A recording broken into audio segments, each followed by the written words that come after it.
দণ্ডবত প্রণাম, সুপ্রভাত। সকলকে জানাই আমার আন্তরিক ভালোবাসা ও অভিনন্দন।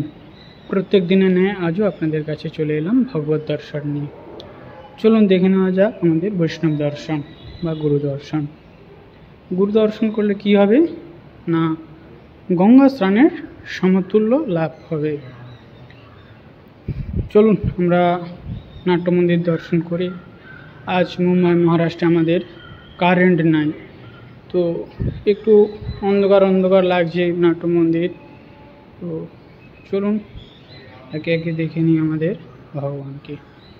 আমাদের জগন্নাথ, বলরাম, সুভদ্রা বোন, সঙ্গে রয়েছেন সুদর্শন। সুন্দর বিগ্রহ দর্শন করুন।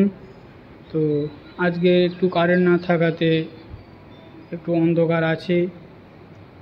তো রাধা কৃষ্ণ মহাপ্রভু, কৃষ্ণের শক্তিতত্ত্ব রাধারানী এবং রাধাকৃষ্ণের মিলিত তনু হচ্ছে মহাপ্রভু।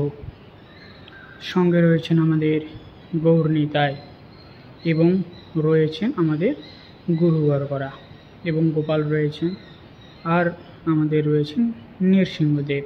চলুন দেখে নেওয়া যাক। নৃসিংহদেব রয়েছেন এবং সঙ্গে ভক্ত প্রহ্লাদ, এবং রয়েছেন তুলসী মহারানী, কৃষ্ণ প্রেয়সী তুলসী, যা ভগবানের ভোগে না দিলে ভোগ হয় না। তাই সকলে বলি আমরা হরে কৃষ্ণ, রাধে রাধে। নৃসিংহদেব কি জয়, জয় জগন্নাথ, বলরাম, সুভদ্রা মাই কি জয়। হরে কৃষ্ণ, রাধে রাধে। সকলে বলো, প্রেম সে বলো রাধে রাধে।